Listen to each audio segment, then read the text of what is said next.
Sa unang video, pinag-usapan natin ang mga pangako ng Pax Silica. Billions of dollars, libo-libong trabaho, at ang ambisyon na gawing AI capital ng Asia ang Pilipinas. Kung hindi mo pa napapanood ang unang bahagi ng seryeng ito, makikita mo na lang sa link sa description at pinned comment. Doon natin tinalakay kung ano po ang Pax Silica, anong mga pangakong benepisyo, kung ano ang mahalaga ba itong usapan natin ngayon para sa mamamayang Pilipino. Pero bago tayo tumingin sa hinaharap, balikan muna natin ang mga bansa na nauna na po sa atin. May kasabihan nga, experience is the best teacher. Kaya sa pagkakataon na ito, hindi tayo manghuhula, hindi tayo magbibigay ng sariling opinion. Susuriin na natin ang dokumentadong karanasan ng bansang matagal na may AI at hyperscale data center. Sa pagkakataon na ito, susuriin natin ang mga investigative reports, mga official na pag-aaral at mga salaysay ng mga residenteng matagal na nakatira na malapit sa AI data centers. Disclaimer lang po, hindi ito natin ginagawa upang husgahan ang Pax Silica. Ito ay ginagawa natin para mas maintindihan natin ang buong larawan dahil meron na nga nauna sa atin at ano ang pwedeng gawin ng ating gobyerno at syempre ng Pilipinas habang hindi pa huli ang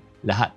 Number 1, noise pollution. Unahin po natin ang pangkaraniwan na reklamo. Ang ingay daw sa iba't iba't komunidad katulad ng Virginia sa Amerika, Arizona, Georgia at iba pang data center hub. Maraming residente ang nagsabi hindi sila makatulog dahil nga sa ingay. Narito ang isang video mula sa isang komunidad na nakatabi ng data center. This is what it's like living with a data center in your neighborhood. And this is what it's like living with a data center on your block. And this is what it's like living with a data center on your block inside of your house with all of the doors and windows closed. Sometimes they flood your neighborhoods and do nothing about it. House was pretty much surrounded by water. Record levels of flooding coming out of this site. But most of the times they do this to the neighborhood water supply. Makikita at maririnig sa video na tuloy-tuloy ang ugong sa cooling system at industrial equipment. At ayon sa mga residente, hindi lang ingay ng ilang minuto. 24/7 tong naririnig. At meron ding ilang nagsasabi na naapekto ng kanilang tulog, stress level at kalidad ng pamumuhay. Dahil dito, may mga komunidad na humihiling ngayon ng mahigpit ng noise regulation. Pangalawa, water consumption. Kasunod ng ingay ang usaping tubig. Alam naman po natin na ang AI data center ay nangangailangan ng napakalaking cooling system. At para mapanatiling malamig ang libong-libong server, kailangan din ng napakaraming tubig. Sa California, naging controversial ang ilang AI projects dahil sa laki ng hinihiling water allocation. Sa Virginia rin, nagbabala rin ang ilang environmental scientists kung magpapatuloy ang magpagbilis ng dami ng data center, maaaring magkaroon ng epekto sa groundwater at long-term water supply. Sa isa pang video, may makikita rin tayong nagrereklamo mga ilang residente tungkol sa kanilang water supply. But most of the times they do this to the neighborhood water supply. Water pressure in the kitchen. Those are the things we have to fill up to flush the toilets. So you can see the sediment from the data center. Wow, and that's just from the water coming out of your faucet. Yeah. And this is what's in all the pipes. And if you're like, Ed, this would never happen where I live because my neighborhood would never allow this to happen. Well, in Gilroy, California, Amazon is building a 60-acre data center. And because they're building it in an industrial area, just far enough outside of the closest residential area, they didn't have to consult any of the residents. Kaya nga, kailangan mahalagang ninawin. Hindi ko sinasabi na ang ulat ng problema sa tubig ay dulot lamang ng data center. Ngunit, sapat na itong dahilan upang magtanong kung magkakaroon din ng kakulangan ng tubig sa hinaharap. Paano natin titiyakin na hindi maapektuhan ang mga komunidad na malapit sa data center dito sa Pilipinas? Pangatlo, mataas na demand tungkol sa kuryente. Ito siguro ang pinakamalaking usapin ngayon sa Amerika. May mga residente nagtataka kung bakit daw tumaas ang kanilang electric bill kahit na mababa ang kanilang consumption. Narito ang bahagi ng investigative report. When I've noticed my electric bill gone up, I started asking my neighbors, is your bill also going up? And they had no idea that this was happening. If you live in any of these states, your electric bill is higher this summer. It's not because of anything you did. You're paying more because the world's biggest tech companies are building so many data centers. I do guess that a lot of the world gets covered in data centers over time, but I don't know, because maybe we put them in space. Is this something where we are committed to building out data centers across our 60 regions? We are absolutely going to. Big tech's quest for artificial intelligence is creating a tidal wave of new costs that are about to hit all of us, even if you live nowhere near a data center. The big problem is that we're all subsidizing the wealthiest corporations in the world in their pursuit of artificial intelligence. Americans' utility bills are rising while big tech's profits are going through the roof. We traveled into data center country and found a hidden wealth transfer. Everyday people covering the power costs of the data center build-out.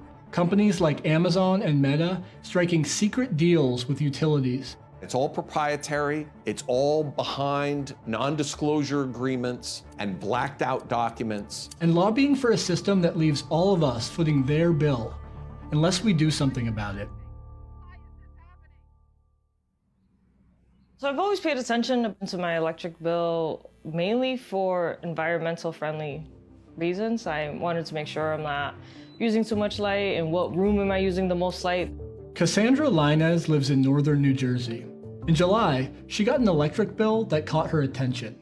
The thing I noticed right away was, compared to the same time last year, my bill has gone up, but also I noticed my usage went down. I started to pay attention to this box area where it describes your supply charges, and I noticed a $29 increase on my bill. To me, honestly, it felt almost like a slap in the face to use less energy and then get charged more for it. A lot of folks sometimes work 2 to 3 jobs to be able to pay their bills and don't take the time or have the time and luxury to even look down at their bill. So habang lumalalim ang kanilang investigasyon, lumalabas na isang mahalagang usapin.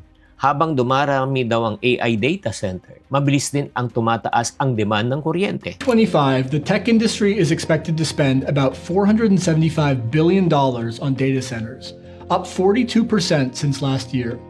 Today, data centers make up about 4% of US electricity demand. In just the next 3 years, that's expected to triple. The United States has never generated more electricity in our history than we are today.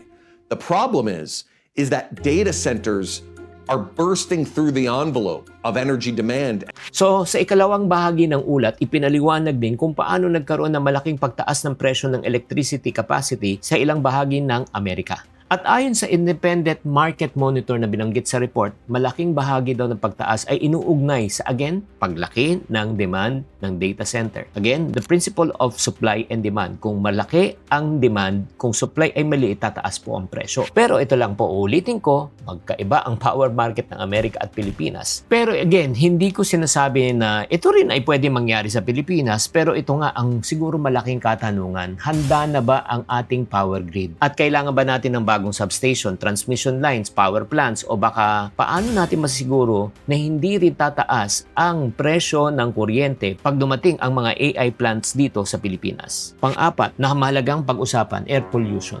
Kapag ang data center ang pinag-usapan, bihira daw ang pollution sa hangin. Pero maraming hyperscale facilities ang gumagamit ng malalaking backup generators kasi hindi pwede magsara. Kung mawalan ng kuryente, saan sila kukuha? Kaya sa video na ito, ipinakita naman ang thermal imaging ng operation ng mga ibang pasilidad dahil sa kanilang generators.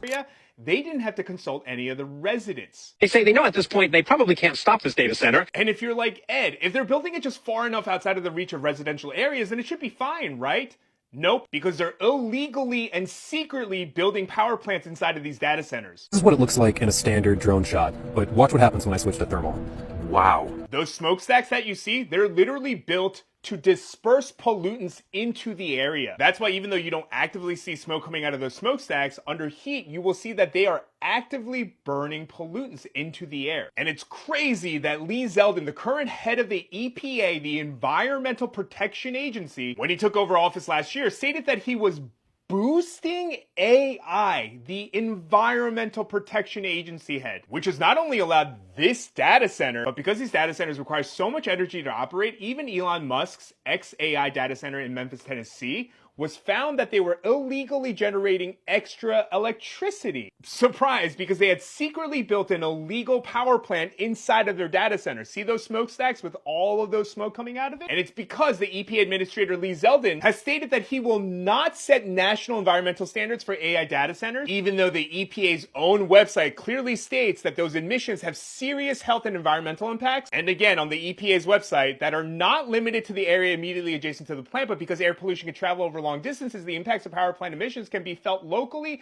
as well as many miles away, meaning that the air quality in a community can be impacted by far distant sources as well as those site near a community. Kasama rin sa ulat ang usapin tungkol sa emission at panawagan ng ilang environmentalists na para sa mahigpit na standards. Mula dito, hindi lahat ng data center ay pare-pareho. Ngunit pinakita ulit sa ulat na ito kung bakit may malinaw na regulasyon habang maaga pa. Panglima, ang property values at community impact. Hindi lamang kuryente, tubig, ang ingay ang pinag-uusapan. Di ba ang pinag-uusapan natin paano magbabago ang kapaligiran? Kasi dadaming industrial building, traffic, di ba, open spaces, kakainin, uubos yan. At ilang lugar may pangamba na tungkol sa epekto ng property values. Again, the goal of this report that I'm doing right now, hindi ito dahilan kung para tutulan natin ang Pax Silica. Kailangan maging patas. Hindi ibig sabihin dahil nangyari to sa ibang bansa, pwede rin mangyari sa Pilipinas. Magkaibang batas, sitwasyon, pero may isang bagay na pareho sa bawat bansa. Mas madaling pigilan ang problema bago mag-umpisa kesa nangyayari na ito. Kung magiging maayos ang planning, environmental safeguard, water management, power supply, community consultation, at sa mga marami pang tanong na dapat pag-usapan habang maaga pa, ito ay makakabuti. Kaya nga sa iba't bahagi ng mundo, iba-iba nagiging karanasan ng mga komunidad. May mga ibang komunidad na nakikinabang kung maganda usapan, may mga komunidad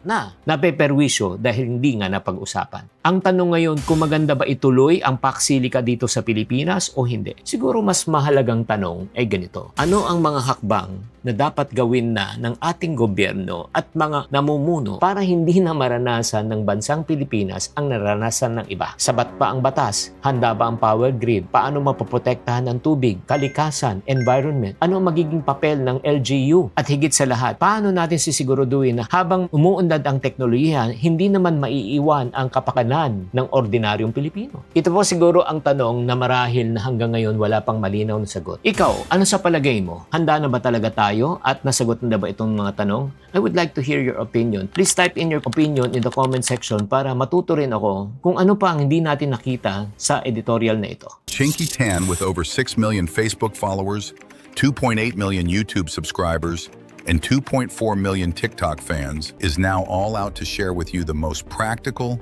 simplest path to lasting wealth.